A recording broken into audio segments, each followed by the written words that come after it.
Filistinli mücahit kardeşlerimiz son aylarda, hasreten son birkaç ay içerisinde bu Siyonistlerin Mescid-i Aksa'ya yönelik tecavüzleri, orada murabıt olan Mescid-i Aksa'nın etrafında sürekli ibadetle meşgul olan kadınlara yaptıkları terbiyesizlik ve namussuzlukları ödetmek için bu işe giriştik.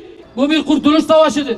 Bu işi yaşamış bir millet olarak onları en iyi anlaması gereken bizleriz. Bakın gidin Çanakkale şehitliğine, o gün Kurtuluş Savaşı verirken bizi arkadan vurmadılar Araplar. Yanımızdaydılar. Filistinliler, Gazze'liler bizimle beraber şehit oldu. Gidin bakın mezarlarına. Ama İngilizler bizi vurmaya gelmişti. Amerika'nın itleri bizi vurmaya gelmişti. Fransızı gelmişti. Batılılar gelmişti. Şimdi bunu söyleyenler Batı'ya dost diyor, Araplara düşman diyor. Utanmazlar.